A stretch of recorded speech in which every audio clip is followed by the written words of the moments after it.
Hi, I'm Randy Robinson. This is Life Today TV, and I have Wonder Woman with me today, the author of Wonderstruck, and we're going to talk about that. Margaret Feinberg's here. And we got a little surprise in the bag that we have to discuss here because Margaret travels all over the world and usually brings this bag. What's in the bag, Margaret? Well, a lot of people, especially women, keep all kinds of stuff in their purses. I mean, they keep lipstick and pens and notepads. I just happen to keep this. Oh. And this is Hershey. And he's our super pup. And he's a good sport, and so he's known to travel with us from time to time. You had him at lunch today, and I did not even know you had a dog in the bag. That is crazy. He is such a good dog. Some people let the cat out of the bag. I let the dog out of the bag. That is nuts. All right. Well, we're going to... You want to hold him? Yeah, well, he'll hang out. You'll hold him, okay. Yeah, he's going to join in. He's got a couple things he wants to say, a couple points he wants to get to. He probably just glad to be out of the bag. Does he? I mean, does he in there like? I guess only when you travel. Yeah. Normally, he lives a pretty good life. I don't know if you can tell. He lives a pretty good life. I bet. Yeah. Yeah. When I grow up, I want to be my dog. That's awesome. Okay, let's talk about Wonderstruck, the new book. Awaken to the Nearness of God. Product shot. There's the book. What's it about? Wonderstruck is about awakening to the wonders of God that are all around us. I think there is this sense that as we grow older, not just as believers, but even as kids, there's a sense that as a kid, it is so easy to invite a kid at 8 to 10 years old into the wonder, using their imagination, their creativity. But there's something that shifts around the ages of 12, 13, 14 years old, and I think scientists call it adolescence. I call it attitude. And it's a, yeah. They do go along. Yeah, it's a sense of instead of inviting them into the wonder, we have to prove to them, and we have to convince them.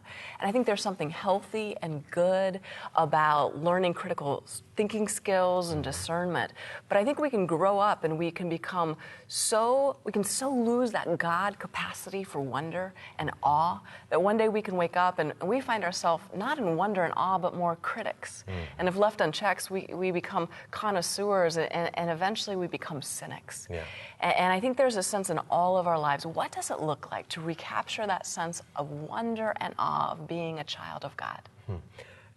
After you go through many chapters of explaining this and giving examples, you hit the 30 days of wonder. Is that what you call it? We call it a 30-day wonder challenge. I think for a lot of people, myself included, even writing or talking about wonder, it feels a lot like tying a kite string onto a cloud. It feels amorphic and nebulous, and you're not quite sure. And so I define wonder as those moments of spiritual awakening that make you long to know God more. Those moments of spiritual awakening that make you long to know God more. And I believe that our world is laced with them. And so in Wonderstruck, I take a look at where wonders are awaiting in our relationships and our friendships and the process of forgiveness and recognizing and experiencing God's presence.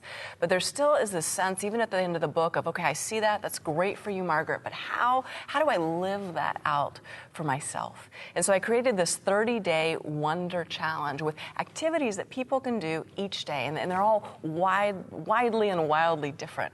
So for instance, on one day, it might be set an alarm and get up and watch the sunrise. And as you do, consider the idea that it's often darkest before the dawn and that God's mercies are new every morning. Snap a picture with your camera and post it online. Another day might be grabbing a piece of paper and finally writing out that thank you to somebody who is just an unsung hero in your life right now.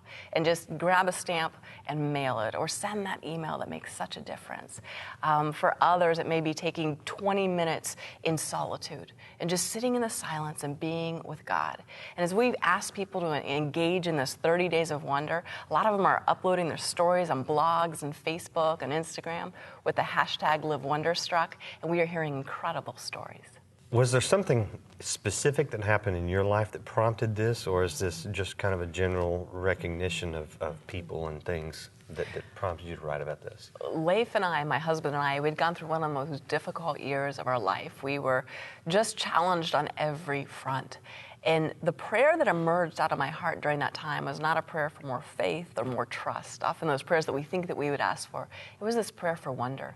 It was this asking of God to say, you say in the book of Isaiah that your name is wonderful. And I don't feel you or know you in that way right now. Will you reveal your wonders? Will you reveal yourself to me again? So we began praying this prayer probably over 2 years ago, just saying, Lord, show us your wonder, show us your wonder, show us your wonder each day. And we stand astounded at how God has answered. How? Give me an example. An example would be we were recently in Texas. We live in Colorado. My husband used to be a youth pastor in Quinlan, Texas. I don't know who that is. Not many people do. And we went into a P.F. Chang's and we grabbed a booth. We were meeting some people from dinner. We only come to Texas just a handful of times a year. We sit down and the waiter comes to the table and Leif looks at me and goes, I think I know him. I think that was one of my kids from youth group, probably 10, 15 years ago. And I was like, Leif, there is no way. No way. No way is the waiter, one of the 4 days we're in Texas this year. Is it that kid? And so we asked him, did you grow up in Texas? And he goes, no, I grew up in Oklahoma. He goes, did you ever live in Quinlan? He said, you know what? There was 1 year of my life that I live in Quinlan, Texas. And he goes, I think I was your youth pastor. And the guy looks at him and goes, you were. And he shared the story of how he had just reconnected with the church and with Christ. He had recommitted his life with Jesus Christ, and he was walking with God again. And I think about all of the odds when you're only in that state a handful of days a year, and you go to one restaurant where that kid and that relationship from all those years ago just happens to be the waiter. And we couldn't help but just be encouraged that sometimes I think we all grow frustrated in sharing our faith and wondering, is anybody listening? Is this making any difference? And that moment of wonder for us was that reminder, you keep on sharing the love of Christ. You keep on living out this faith because it's making a bigger impact than you realize. So is wonder a lot of times just not just knowing God's in your life, but seeing it? It is. I think a lot of us, we know God, we read stories about God, we hear stories about God, we know God in our theology and our doctrine and our Bible studies, but that is never the same for knowing God for ourselves.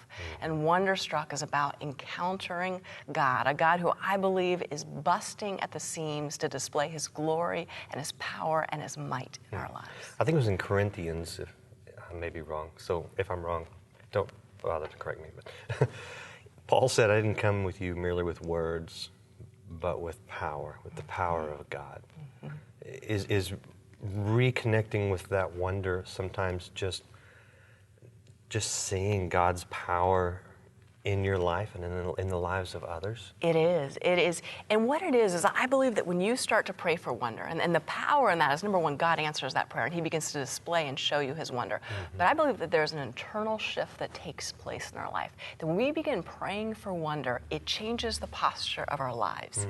That the way that we start praying for wonder, we start looking around and we start seeing God in places that we didn't think we would. So suddenly when we're in the grocery store or down at Home Depot or the local mall and we're walking through a store, we run into somebody, maybe we used to just pass by and be like, hey, and suddenly we start to engage with them with this expectation, this divine sense that maybe God is up to something here. And when we begin living like that and walking in that posture, all of a sudden we begin becoming aware of how God is moving all around us. Very, very cool stuff. What's your website for people that want to follow up, check out your book? This book, Wonderstruck, Sacred Echo, Hungry for God, all the wonderful stuff that you've put out to encourage people. What's your website? Yeah, www.margaretfeinberg.com, and they can check out the book. And for any small groups or groups of friends who want to go through it together, we have a 7-session Bible study with Lifeway filmed right outside of Banff, Canada at Lake Louise. You're so lucky. Beautiful. Yeah, you're so lucky. Summer or winter? It was summer. Okay. And I didn't have to swim in the ice-cold lake. I want to go in the winter so I can ski. Ooh. But that's just me. Anyway. Check it out. And by the way, I just personal, she didn't ask me to say this. Margaret was at our church, my church, where I attend, and I'm actively involved. And it was so good. I heard such great feedback. So if you want to have someone who's really dynamic at your church, call Margaret. She's good. Or just go, at least start with the books. Start with the books, Bible studies, but then I would encourage you to have Margaret at your church. Anyway, thank you for being with us. Thank you, Randy. Don't miss Margaret on Life Today, lifetoday.org. Thanks again.